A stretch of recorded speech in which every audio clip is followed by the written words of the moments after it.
Olá, a partir de agora você está convidado a acompanhar conosco uma conversa com o senador João Capiberibe. O nosso tema é um tema que tem gerado muito debate, que é termos ou não na nossa legislação a possibilidade do foro privilegiado. E esse foi um instrumento criado, como a gente até já teve a oportunidade de falar no argumento, durante a ditadura como um instrumento de controle do parlamentar. No entanto, ao longo do tempo, esse instrumento criou outra função, não é isso, senador? Exatamente. Eu acho que vamos separar no tempo. Vamos.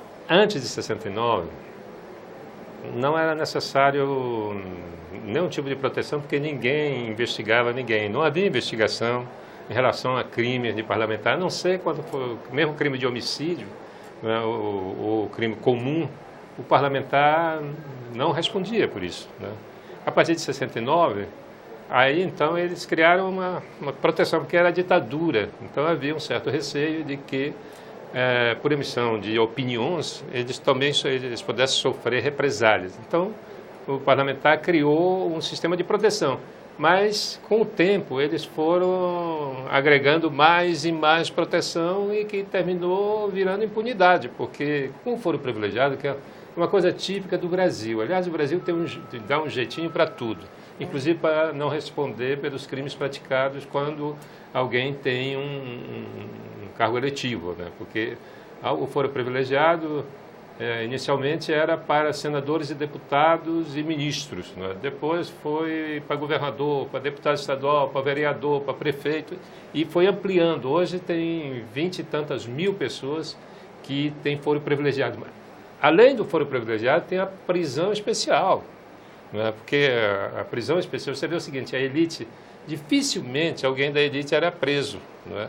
E quando era preso, tivesse curso superior, ele teria um tratamento especial. Tem até um caso agora muito emblemático, que é do Eike Batista, que não concluiu o curso superior e terminou numa prisão comum, né? Então, o que está por trás do foro privilegiado é aquilo que a elite brasileira sempre fez, é se proteger.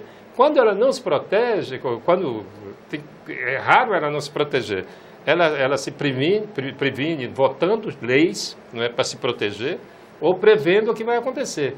Só que em alguns momentos eles se descuidaram, não é? Por exemplo, quando aprovou a delação premiada. Isso foi um tiro no pé da elite brasileira, porque esse país nunca investigou a sua elite política e econômica, jamais na história. Essas investigações da Lava Jato, que é pontual também, não é? É um nicho aí que eu até não entendo, e às vezes eu me pergunto como é que o juiz Sérgio Moro investiga, né, condena, prende e mantém preso. É o único caso no Brasil. Não rompe um paradigma da nossa cultura e faz um trabalho que surpreende a sociedade e que ganha força, né? Se tivesse um Sérgio Moro em cada estado, com esse poder que ele tem, porque só ele tem, não é?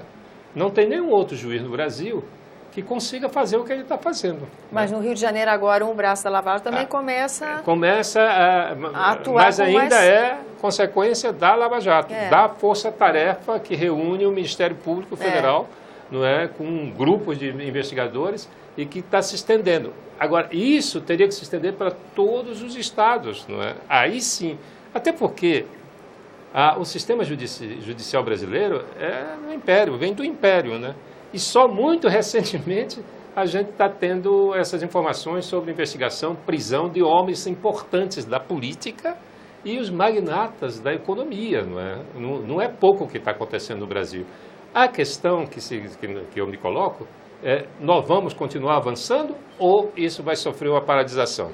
E o senhor, dessa posição de senador da República, que entendimento tem? Qual é o seu palpite? Eu estou muito preocupado. É mesmo? Eu estou porque tem alguns sintomas de que há uma articulação, não é? E outra coisa, o impeachment da presidente Dilma tinha um objetivo claro, e isso foi explicitado em várias gravações que a Polícia Federal vazou, não é? Entre parlamentares combinando para tirar a presidente para poder estancar a sangria. A palavra é clara, ou tira a presidente Dilma, ou então vai todo mundo, né? Porque a corrupção está no sistema, ela é sistêmica. quem não entra na corrupção corre riscos sérios de ser varrido da política, porque não se elege, né, não tem recurso para se eleger, dificilmente se elege. Aqueles que se elegem insistem em se manter fora do sistema, correm risco de perder mandato. Eu mesmo perdi o mandato, eu tive um mandato cassado, né, porque eu insistia de não compactuar com o sistema. A minha cassação foi uma armação político-jurídica, político-judicial, na verdade. Eu defendo, e aqui eu insisto em dizer que defendo o fim do foro privilegiado, porque isso é uma excrescência, isso é antidemocrático, é antirrepublicano. Não tem sentido você ter uma casta de privilegiados e que jamais serão punidos, porque os processos com foro privilegiado, eles não são julgados jamais. Para você ter uma ideia, nesses últimos 27 anos, mais de 500 pessoas, de 500 agentes políticos, sofreram investigações, ações penais no Supremo Tribunal Federal. Você sabe quantos foram condenados? Quantos? 16. Desses 16, 8 cumpriram penas. Os outros 5 foram beneficiados com a prescrição e 3 recorreram. Quer dizer, em 27 anos, o Supremo condenou apenas 8 criminosos de colarinho branco, 8 criminosos políticos. Então, isso não tem sentido. A gente tem que acabar com essa excrescência da legislação brasileira. Agora, para acabar, só com a mobilização popular. Só o povo exigindo, cobrando, indo para a rua, fazendo campanha nas redes sociais, para que o parlamento tome uma medida para acabar com a impunidade do Brasil. E tem mais uma outra questão. Certo. Foram 500 em 27 anos. Nesse momento, tem quase 500 no Supremo. Entre inquéritos e ações penais. Mas com a delação da Lava Jato, dos 70 executivos da Lava Jato, esse número vai crescer 50%. A semana que vem, o Rodrigo Janot, que é o procurador-geral, deve estar entrando com várias denúncias no Supremo Tribunal Federal, envolvendo senadores, deputados federais. Mas vai engarrafar de novo. Essa gente toda pode ficar impune se não cair o foro privilegiado. Senador, uma pergunta. Quem defende... A crítica que se faz ao fim do foro privilegiado seria que para algumas posições deveria ser mantido, pelo menos para poder dar estabilidade para a pessoa que está num cargo, por exemplo, presidência da República, sim, a presidência das casas do Congresso Nacional. O senhor é adepto dessa ideia? Eu acho que sim, eu acho que 4 ou 5 casos, não mais do que isso. Porque hoje é um leque enorme, né? Se estende...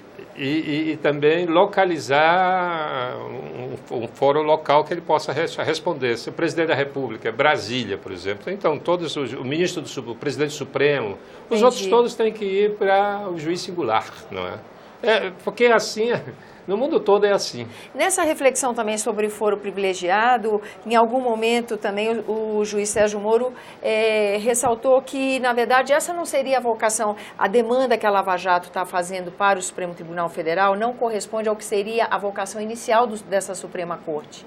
E que talvez para ganhar em agilidade devesse se criar ou uma instância que cuide dessa demanda, uma saída para isso. Como é que o senhor vê isso? É melhor acabar o foro privilegiado. É o fim do foro privilegiado. Moda, porque o Supremo não andar demais, não. O Supremo é para definir questões constitucionais. Aplicação da Constituição. Não é para fazer inquérito criminal. Não tem essa função.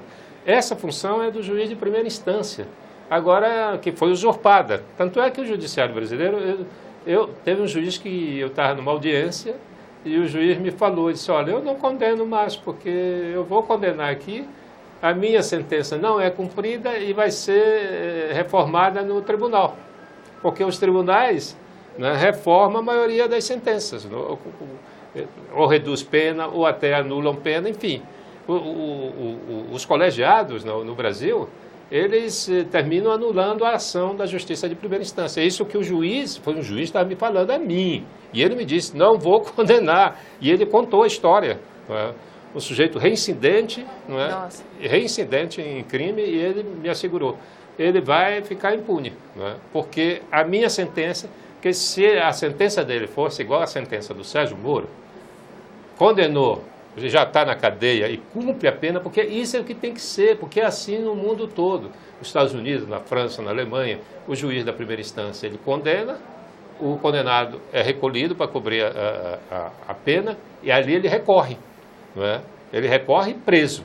No Brasil não, porque tem a presunção da inocência.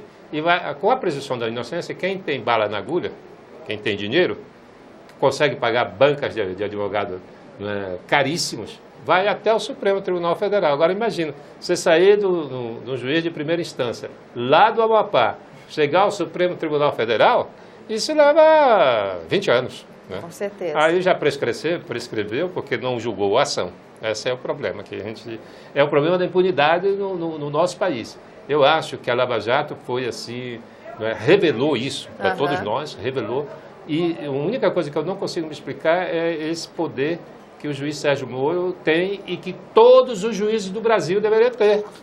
É ou não é verdade? É. Porque se o juiz Sérgio Moro, lá de Curitiba, lá do Paraná, tem esse poder, eu quero que tenha o juiz lá do Amapá, lá de Roraima, do Rio Grande do Sul, do Ceará, que eles tenham o mesmo poder para investigar, né, julgar e punir os criminosos. E para terminar, já com o tempo estourado, mas não resisto a fazer essa pergunta para o senhor, e há como, a partir do Legislativo, se criar normas ou uma condição para que isso aconteça? Sim, basta o Legislativo querer, não é? Primeiro, revogar essa lei do foro, da prerrogativa de fórum, ou fórum privilegiado. Que já tem até um projeto do senador Álvaro Dias tramitando, tem vários projetos desde antes da Lava Jato. Olha, há uns 4, 5 anos atrás, quando surgiu, eu estava coletando assinatura para uma PEC para derrubar o foro privilegiado, quando o Supremo condenou um deputado, o Donadon, que é o único,